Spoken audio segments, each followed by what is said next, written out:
Hi guys, welcome to Lily Wayne's Creative. My name is Lydia, and in today's tutorials, I'm going to be showing you on how I made this gorgeous looking jumpsuit. To you, my subscribers, I want to say thank you. I really appreciate you guys. And if you're new here, make sure to hit the subscribe button. And if at some point you find my video helpful, please make sure to give me a thumbs up, share with friends and colleagues whom you think might need this video. Leave your comment at the comment section. Enjoy the rest of the tutorials. First, I'll be marking out two lines, a side line and an up line. So the up line is the high waistline. So I'm placing my tape on that high waistline. Downwards, I'm marking 4 inch, which is the low waist. And on that low waist, I'm placing my tape to mark out 7 inch, which is the hip line, and also 9 inch, which is the thigh line. My half length is 17.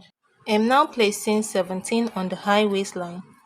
This is in order to determine the length of the jumpsuit. So my length is around 64. So once I'm done with that, I'm now going to be extending the lines. That's the lower waistline, the hip line, and also the thigh line.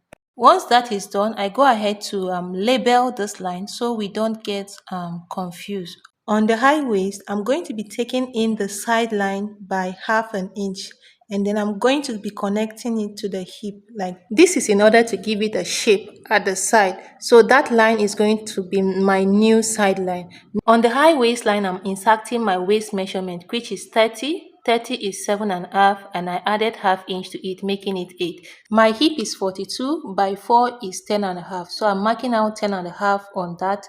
I'm not giving it any extra allowance. My round thigh is 25 by 2 is 12.5. So I marked out 12.5 on the thigh line and I didn't give it any extra allowance. So as you can see in this drafting, there is a lot difference between the thigh and the hip. So I had to add to the hip a little to bring it out so that I can draw the curve not so deep. Because when you draw the curve to be deep or the crotch to be deep, it kind of form a baggy on the abdomen, which I don't want. So this is how I get to eliminate the bag. And now you can go ahead to measure out the crotch to make sure it's saying the same thing with your own measurement. Now I'm going to be applying the same time measurement down to the trouser length. Once I'm done with that, I now go ahead to connect the marks with a straight line.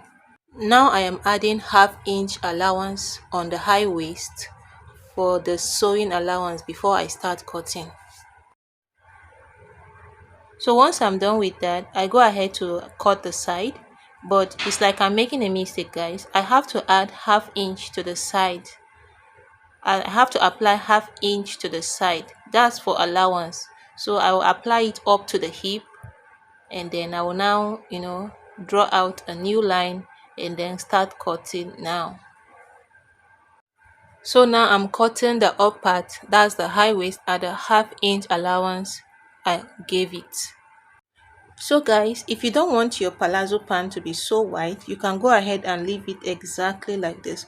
But for that tutorials I did, I had to widen the legs of the palazzo pant. I had to determine the midpoint for the tie line. Once I get it, I had to then draw a straight line on that midpoint to down to the trouser length. So I also extended it to meet the low waist, as you can see like this. So once I'm done with that, I'm now going to slash this trouser up. Now I spread my trouser pattern on a new sheet and then widen the legs and then determine the trouser width. That's the wideness of the leg I want. For this is 20. So once I'm sure of that, I'm now going to secure the trouser pattern on the new sheet with a pin so that it doesn't displace. As you can see, the hip measurement and also the thigh measurement has increased, but this really doesn't matter since it's not meant to be a fitted trouser. So now I'm going to be cutting out excesses to take the shape of the trouser. Once that is done, I go ahead to cut out the back pattern for this trouser with another fabric color so that you get to see everything I'm doing. So I'm going to be extending the high waist, the low waistline, the hip line, and also the thigh line. On the extended line, I marked out 2 inch on the low waistline and also 2 inch on the high waist line. So on that 2 inch extended mark on the high waist, I'm also extending the height of the clutch at the back so that it gets to cover the whole bum bum.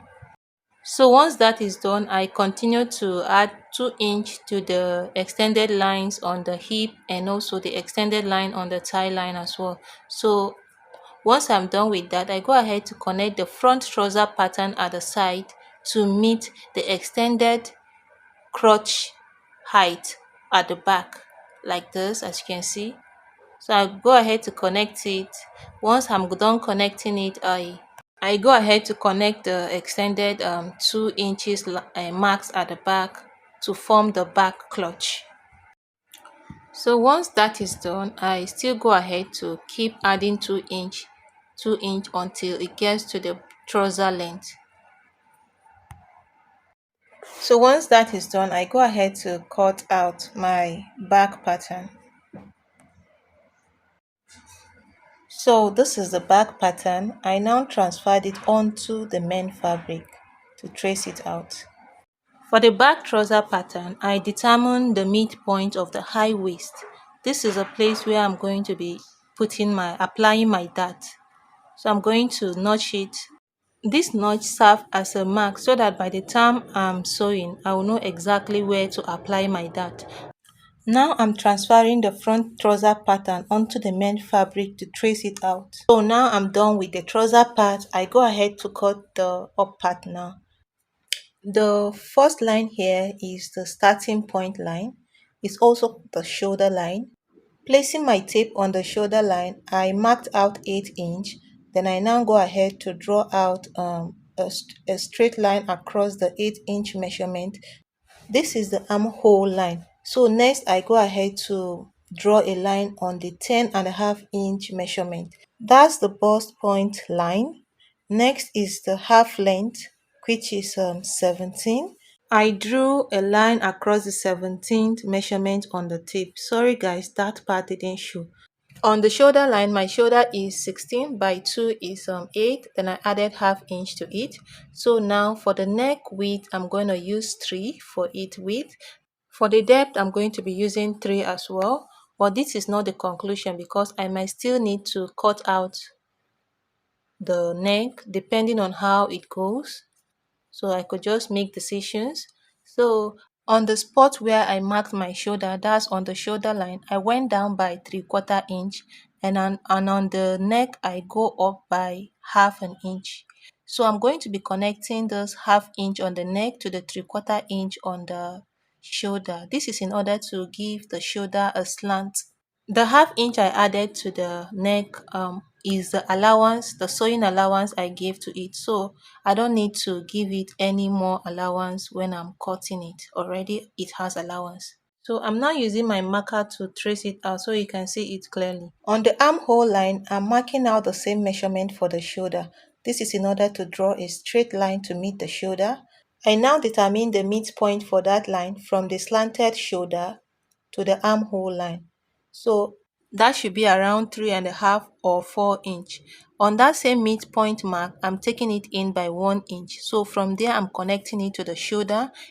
And from that point, is either I bring a curve from that point to meet the armhole line, or I bring a curve from the armhole line to meet that point.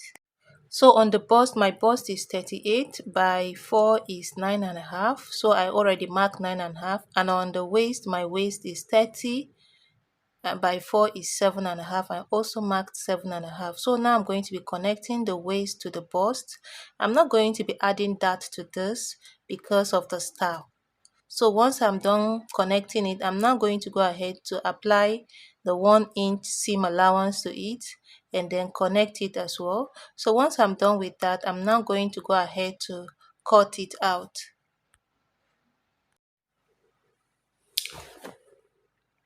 So I cut, as you can see the way I'm cutting the shoulder, I had to cut it at the new shoulder line. That's the slanted side. And also the armhole, I cut it at where I took it in. Now I have notched the center, and this is how my front pattern looks like. For the back part, I already had two lines drawn already, the zip line and also the shoulder line. So on the shoulder line, I have marked my shoulder, which is 8. Placing the tape on the shoulder line, I also marked out 8 inch, which is the armhole line, and also 9 inch, which is the bust point line for the back. I also go ahead to mark out 17 inch and without adding any allowance to it, so that by the time I finish sewing it, it becomes 16.5 inch. But for the front part, I had to add half-inch allowance since 17 was my half length for the front. So now I have drawn the line and I'm cutting out the excess. Sorry that part didn't show that much. So now I'm using the same measurement I used for the shoulder on the armhole line. So I'm going to draw a straight line to connect these two, the armhole and the shoulder. On that my shoulder mark, I'm going in by 3/4 of an inch. I'm giving the neck a width of 3 inch just as the front and a depth of 1.5 inch. So now I go ahead to connect and I'm bringing the shoulder up at the neck by half an inch. So I go ahead to connect this half an inch to the 3 3/4 inch I marked at the. Now I'm inserting the bust measurement on the bust line and also the waist measurement on the half length line or the waistline. So now I'm going to connect those two. Now I determine the midpoint that connects the slanted shoulder to the armhole line. So from that midpoint, I form a curve to meet the armhole. So before I cut out this pattern, I'm going to add 1 inch allowance to it first on the side before I go ahead to cut it out. I also cut out the zip side as well because I didn't use zip for this jumpsuit. So now I'm done with the back pattern. Now I transferred the front pattern on the main fabric. That's the fabric I'm going to use. If you look at it, I position it in such a way that the waist has more of fabric on it. I actually want to put gathers on it so that it forms puff. I'm now going to make the main fabric longer than the lining by 2 inch so that while it puffs out, it also folds in. Once I'm done adding 2 inch to the main fabric to make it longer, I go ahead to cut it out.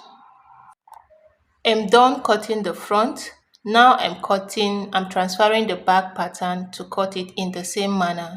I had to sew in organza into this fabric because chiffon is soft. This is a light chiffon, so it's not going to give me that puffy effect I want. So that was why I had to apply organza onto the whole of the fabric. I did that for the front and for the back.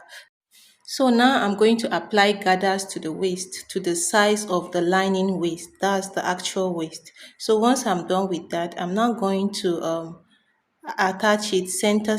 I make sure that I notch the center of the main fabric and also the one for the lining so that it doesn't give me tough time trying to figure out where I'm supposed to, the right place to place it.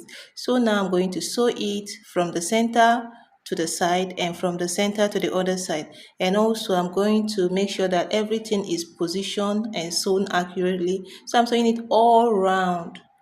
I'm doing this both for the front and the back as well. I have done that. As you can see, the puff effect is already showing. So now I'm going to join the front part and the back part. On the shoulder, I'm going to join it by half an inch, and on the side, I'm going to join it by 1 inch since I added 1 inch allowance to it.